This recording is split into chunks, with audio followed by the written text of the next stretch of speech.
Alright. What's up, guys? Whoa, our rash below.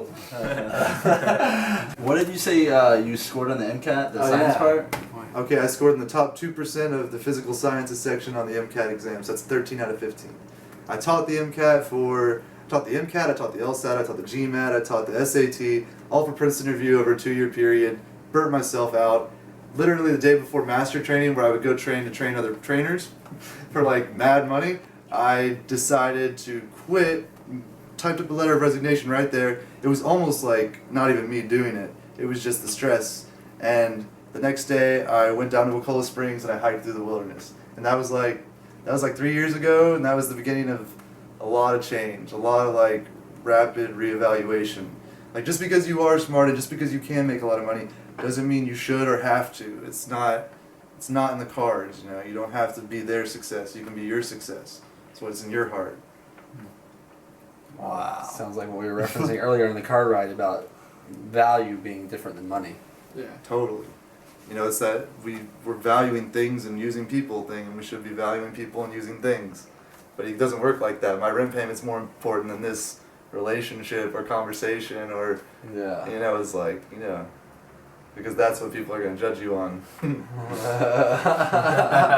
And we're still evolved to care what other people think, unfortunately. And if you stop caring what other people think, you might find yourself really homeless. Be careful of that kind of homeless. You don't want to be that kind of homeless. Why not? That's a good point. I have a bias of never having gone there, so I don't know. But I've talked to dudes. I've opened up to dudes. We got tons of transients through Tallahassee. Talked to one last night. How many alliterations are you going to use? Do you do that? You notice that? All the time. You say all the time. Like I can get like 4 S's together. Through Tallahassee. I'm like, nobody notices that, man. I do it on purpose too. I don't even notice it. It's just subconscious. What was it? Transients through Tallahassee? Yeah, everything he says is like an alliteration. It's like I could have said homeless, but that wouldn't have been alliteration, you know? But anyway, yeah, so you don't want to be that kind of homeless. Alliteration anyway. You don't want to be that kind of homeless because that kind of homeless is, you can see it in their eyes. They're just, something's gone. I don't know if it was the drugs. I don't know if it was that baby mama drama, but something happened. You know? Where are the Danimals that are 40 years old out there right now? What are they doing? Are they still traveling? Have you found any yet? Have you found any versions of yourself at 20 years later? See, you don't know if it's sustainable unless you find people like you that are 20 years older. Otherwise, there's something that happens to all people like us. So what do you think is going to happen to this animal? I think we get really successful. Maybe we sell out. I don't know. Maybe I think we all sell out. I wear a tie to work every day. I've already sold out. You know? Wow. But it's primal. It's totally, the ironic thing is, we're talking about like living more primal. It's so freaking primal to want a wife and a kid and to want to be accepted by the people around you. And if you have to get a car, and if you have to wear a tie, and if you have to watch your mouth sometimes, that's what you'll do. And so it's you know, always a fight between two wolves. Like that little meme. Maybe the woman should go wild first.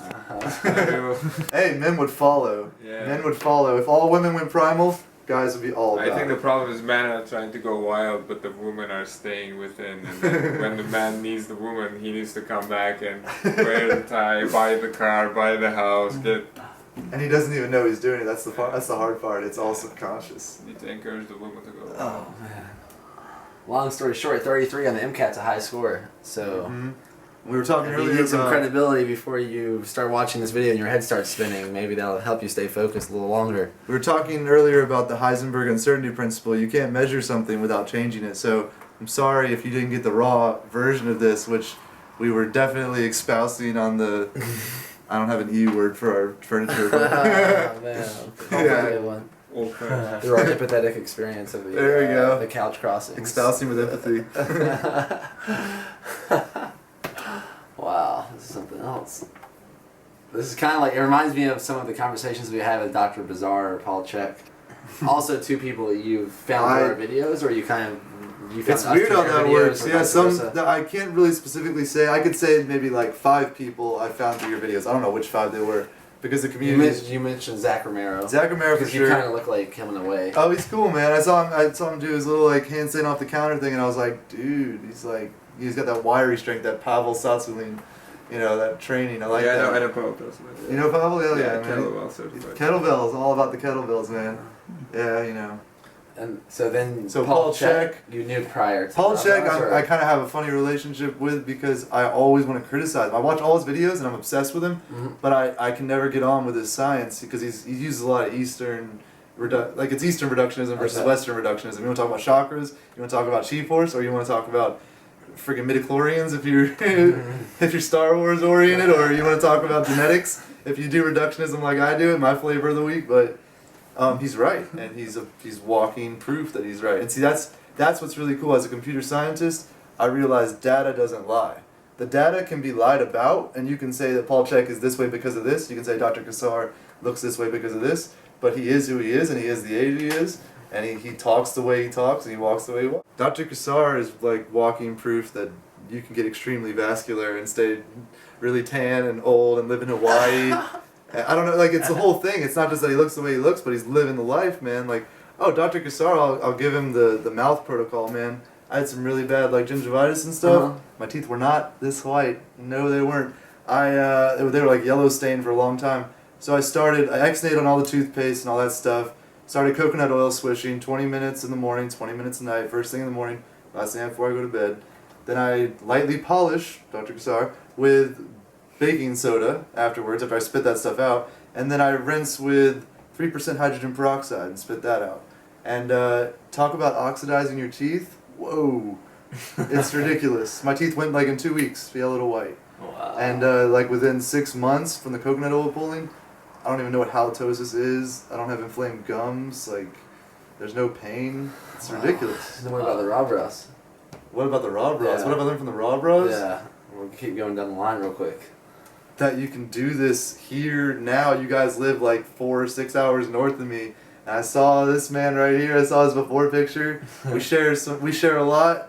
And I was like, that looks like people I see every day. And then I see him now, and I'm like, it's not just that one before and after shot. You know, you watch the videos, you watch the energy, you watch the looks, you watch everything. You see, is that person there? And you know, when people start eating this way and doing this shit, they're there.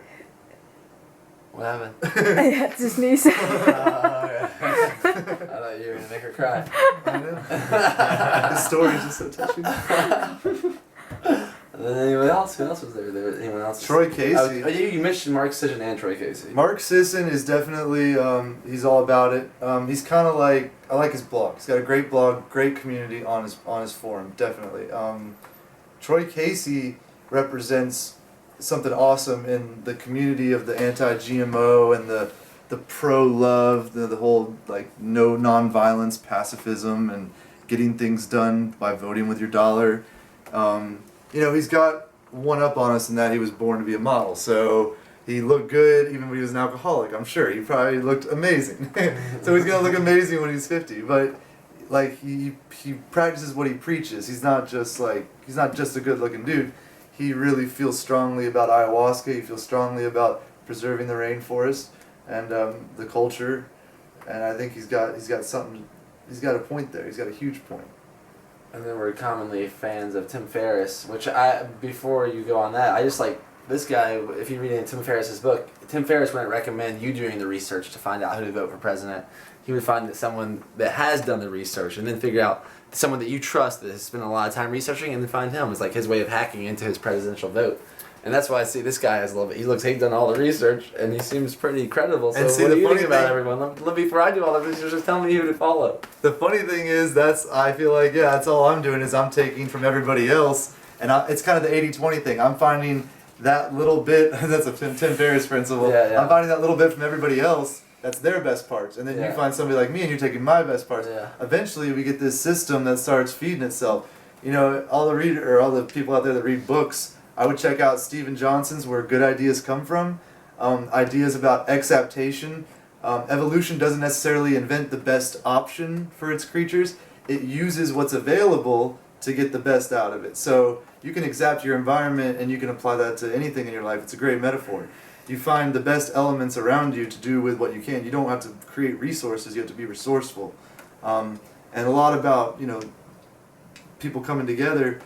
We live in the reef. We live in a coral reef of ideas. We live in the most diverse idea time. Talk about enlightenment or renaissance. We have like 1 million one-man citizen scientists. We have anonymous, just like throngs of hackers. There's Chinese water armies of people that are giving good reviews to books that are paid by the hour in China. You know, like, there's something for everybody. And the brilliant thing about that is, the reason that I have hope for the future, and all my friends are like, you know, 4 billion people are about to die, and all of the Americans and all the really rich Chinese are going to survive, and all that stuff, the end of the world type talk because of financial collapse. I'm not feeling that, because I'm mainly an optimist, and I know that when you bring a lot of good ideas together, you start to get what we've seen in the technology curve, Moore's Law. You know, you start seeing cheaper technology that's also more efficient year by year. One of my things is I just don't see all the other curves keeping up with the technology curve. So technology has us with iPhones. These things should empower us to each. I have more information access than Bill Clinton did when he was president of the United States in my smartphone. And I can actually make better decisions than he could have back then. Not to mention, like, previous presidents or previous world rulers, Alexander, Napoleon, etc., etc. These people guided history. And each one of us has the power to guide history. It's just you have to step up. Primal man had to go through what we've gone through. He had to go through the Industrial Revolution to get these technologies. The question is, can we now say, based on, we won't know everything. There's always the known knowns, the unknown knowns, and the unknown unknowns. The unknown unknowns we can't do shit about. But we can say, based on what we know scientifically, we can reduce carbon emissions. We can all make changes in our lifestyles that are less wasteful. Come on, we use so much energy, and we're nowhere near as happy as a transcendental meditator in Tibet. Come on, you know, like, is using all this resource really translating into happiness? Or is it just translating into faux happiness that feeds relationships, you know, that aren't real relationships? The relationships between you and the pharmaceutical industry, or you and your grocer.